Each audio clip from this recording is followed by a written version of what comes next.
दोस्तों नमस्कार, मैं जगन्नाथ गौतम देश रोजाना यूट्यूब मंच पर आपका स्वागत है। दोस्तों, लोकसभा चुनाव पूरे देश के साथ साथ हरियाणा में भी अंतिम दौर की तरफ पहुंच चुके हैं।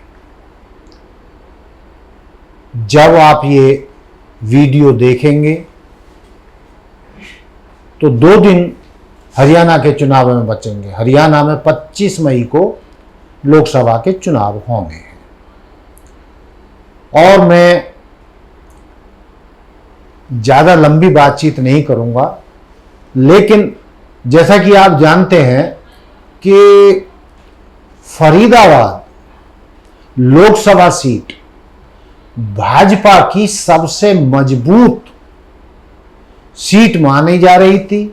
भाजपा का गढ़ माना जा रहा था। लेकिन किस जातीय समूह का इस बार रुख किधर है और जनता का क्या मिजाज है, और 10 साल की एंटी इनकम्बेंसी के बाद या चलते क्या भाजपा उम्मीदवार कृष्णपाल गुर्जर बहुत सुखद स्थिति में हैं? तो दोस्तों, इसी पर हम थोड़ी सी चर्चा करेंगे। तो जो पिछली बार फरीदाबाद सीट पर कृष्णपाल के लिए बहुत आसान जीत रही हैं और वो 6 लाख मतों से ज्यादा से कृष्णपाल चुनाव जीते थे, लेकिन दोस्तों इस बार जो परिस्थितियां नजर आ रही हैं, भाजपा के हक में न केवल फरीदाबाद बल्कि पूरे हरियाणा की 10 सीटों पर संघर्ष दिखाई दे रहा है। जब फरीदाबाद सीट सबसे आसान जो सीट भाजपा के लिए दिख रही थी, वो भी अब गहराई से हम उसका अध्ययन कर रहे हैं, लोगों के बीच में जा रहे हैं, हर जाति समूह के लोगों से बातचीत कर रहे हैं, किस जाति का कहाँ अब रुख हो गया है, उस पे हम बात करें तो भाजपा के लिए ये सीट जो हॉट सीट थी बहुत आसान नहीं रह गई है। दोस्तों, हम यदि फरीदाबाद की बात करें तो सब कि फरीदाबाद सीट पर किस जाति के कितने वोट हैं उसकी चर्चा आमतौर पर हो रही है। जाटों का रुख किधर है उस पर चर्चा हो रही है, लेकिन फरीदाबाद की इसी लोकसभा सीट पर 3 लाख से ज्यादा ऊपर दलित मतदाता हैं। उनकी चर्चा कोई नहीं कर रहा है कि दलितों का रुख इस बार किधर है। दोस्तों, जो बसपा का जो स्टाइल चुनाव लड़ने का रहा है, वो हरियाणा में भी लगभग उत्तर प्रदेश की तरह रहा है। वो क्या कॉम्बिनेशन रहा है कि जो बसपा का जो दलित कोर वोट बैंक है वो जाटव समाज है, और जाटव समाज ही फरीदाबाद में सबसे ज्यादा है। यानी 3 लाख दलित मतदाता इस लोकसभा सीट पर हैं। और ये ऑथेंटिक तो नहीं है, लेकिन जो प्रचारित है, जो समाचार पत्रों में छप रहे हैं और जो बताए जाते हैं, तो मैं एक बार इस चीज को आपको दोहरा देना चाहता हूं कि जाटों की संख्या फरीदाबाद लोकसभा सीट में 3,80,000 बताई जाती है, ब्राह्मण 2,60,000, गुर्जर 3,80,000, राजपूत 1,80,000, पंजाबी 1.5 लाख, दलित 3 लाख और दलित ओबीसी को मिलाएं तो 5 लाख इनकी संख्या बैठती है, और मुस्लिम 2,40,000। तो दोस्तों, लोकसभा चुनाव में फरीदाबाद सीट पर दलितों की एक तरीके से अनदेखी सी की जा रही है, मीडिया उस पर ध्यान नहीं दे रहा है। जो उम्मीदवार हैं या चुनाव प्रचार चल रहा है, दलितों की 3 लाख की जो जनसंख्या है या ओबीसी की मिलाते तो 5 लाख की जनसंख्या है, और किसी हद तक जो मुस्लिम समाज जो 2,40,000 होता है, मुस्लिम समाज में भी बसपा की लगभग हमेशा पैठ रही है, तो उस तरफ कोई नहीं ध्यान दे रहा है। दोस्तों, इस बार फरीदाबाद से जो बसपा के उम्मीदवार हैं वो किशन ठाकुर हैं, और मैंने जैसा कि बताया कि राजपूतों की संख्या 1,80,000 है और दलितों की 3 लाख है। तो जिस तरफ दलितों का रुख होगा और जितने वोट किशन ठाकुर जो बसपा के लोकसभा प्रत्याशी हैं वो खींचेंगे, या थोड़ा बहुत जो प्रभाव है मुस्लिमों पर भी बसपा का है, तो वो भी कुछ वोट जो है बसपा उम्मीदवार को मिल सकते हैं। तो मेरा कहने का तात्पर्य यह है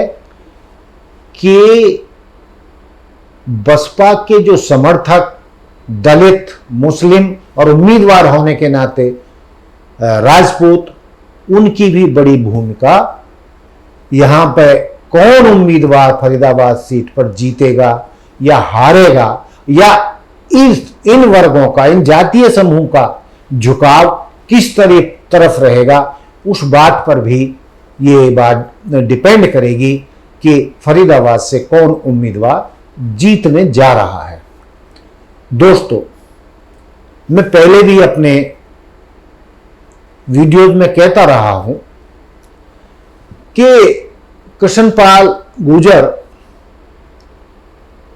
बहुत ही मृदुभाषी और सबके दुख सुख में काम आने वाला व्यक्ति है, लोकप्रिय है फरीदाबाद में। लेकिन इस बार जो हवा का रुख है वो शायद भाजपा का साथ नहीं दे रहा है, और बेशक कांग्रेस के उम्मीदवार चौधरी महेंद्र प्रताप बहुत देर से उम्मीदवार घोषित किए गए, लेकिन जैसे ही उनकी घोषणा हुई एकदम उनकी तरफ माहौल बनने लगा, और स्थिति ऐसी हो गई है या ऐसी लगती है जब हम वोटरों के बीच में जाते हैं या शहरों में या गांवों में जो आकलन कर रहे हैं, जो कृष्णपाल गुर्जर 6.5 लाख से लगभग पिछली बार 2019 के लोकसभा चुनाव में जीते थे, अब वो स्थिति नहीं दिख रही है, और महेंद्र प्रताप उनको बराबर पूरी टक्कर दे रहे हैं। दोनों में जबरदस्त मुकाबला है, हार जीत किसी की भी हो सकती है, लेकिन मैंने कि जैसा बताया आपको कि बसपा का उम्मीदवार कितने वोट ले पाता है, लेकिन मैंने उस बात पर डिपेंड करेगा जो मैंने उनका वोट प्रतिशत बताया। लेकिन सवाल ये पैदा होता है कि जो दलित मतदाता है, जो पिछली बार काफी हद तक भाजपा की तरफ भी गया था, लेकिन उसका इस बार मूड भाजपा की तरफ नहीं दिख रहा है, तो फिर किसकी तरफ है? दोस्तों, जो इस बार फरीदाबाद लोकसभा के 3 लाख जो वोटर हैं, उनका रुझान या तो बसपा की तरफ है या फिर कांग्रेस की तरफ मुड़ गया है। पहले बसपा की तरफ ज्यादा होता था, लेकिन अब कई मतदाता या जागरूक मतदाता या यूं कहें पढ़ा लिखा दलित मतदाता अब ये सोच रहा है कि यदि संविधान को बचाना है, आरक्षण को बचाना है, महंगाई से बचना है, तो भाजपा को हराने के लिए इस बार कांग्रेस की तरफ जाना होगा और 3 लाख दलितों में से अधिकांश का झुकाव महेंद्र प्रताप या कांग्रेस की तरफ दिखाई दे रहा है। और यदि ये रुझान लाखों में कांग्रेस या महेंद्र प्रताप जो कांग्रेस के उम्मीदवार हैं उस तरफ मुड़ गया तो दलितों का फैसला, दलितों का झुकाव भाजपा के लिए भारी पड़ सकता है। या आप यूं कहें कि जो दलितों की चर्चा नहीं कर रहे हैं, फरीदाबाद सीट पर 3 लाख दलित मतदाता इस स्थिति में है कि वो किसी भी चुनाव को किसी भी तरफ मोड़ सकते हैं। यदि मैं अंत में यही कहना चाहूंगा कि दलितों का रुख जिधर रहा, हालांकि बसपा ने अपना उम्मीदवार खड़ा किया हुआ है लेकिन उसका कोई बहुत ज्यादा प्रचार दिख नहीं रहा है, कुछ चर्चा बहुत ज्यादा शहर में हो नहीं रही है, दलितों में भी कोई खास चर्चा दिख नहीं रही है। और कई दलितों से, प्रमुख दलित नेताओं से या अगुआ समाज सेवी दलितों से जो फीडबैक मिल रहा है वो ये है कि जी इस बार तो हम कांग्रेस को जिताना चाहते हैं। तो दोस्तों, दलितों का रुख कांग्रेस की तरफ दिखाई दे रहा है और दलितों का ये रुख भाजपा और कृष्णपाल गुर्जर के लिए भारी पड़ सकता है। और जैसा कि मैंने बताया कि कृष्णपाल गुर्जर जहां गुर्जर समुदाय से हैं, जैसा उनके नाम के सही पता चलता है, उसी तरह चौधरी महेंद्र प्रताप सिंह भी गुर्जर समुदाय से ही आते हैं और ये तय है कि गुर्जरों का वोटों का जो बंटवारा है वो दोनों में होना तय है। तो यदि गुर्जरों का एक बड़ा हिस्सा चौधरी कृष्णपाल गुर्जर से खिसक कर महेंद्र प्रताप की तरफ चला गया और इसी तरह दलित जो मतदाता 3 लाख, उनका भी रुझान कांग्रेस की तरफ चला गया और जाटों का तो रुझान बहुत हद तक पहले ही कांग्रेस की तरफ है, तो उन हालातों में भाजपा के लिए ये सीट निकालना मुश्किल हो सकता है। तो दोस्तों, ये था मेरा आज का आकलन कि दलितों की बड़ी भूमिका इस सीट पर रहने वाली है। वो जिधर मुड़ जाएंगे, लोकसभा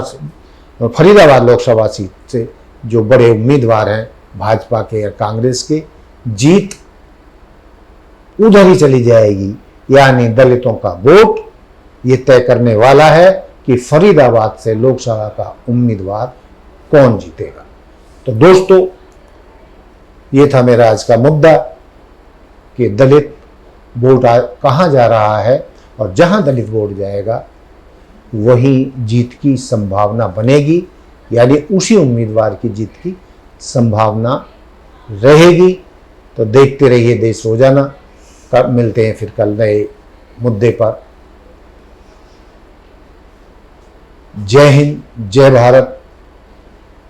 जय संविधान। नमस्कार। हमारे साथ जुड़े रहने के लिए देखते रहिए देश रोजाना का YouTube चैनल। सब्सक्राइब कीजिए, साथ ही देश रोजाना की खबरें सबसे पहले देखने के लिए प्रेस कीजिए बेल आइकन।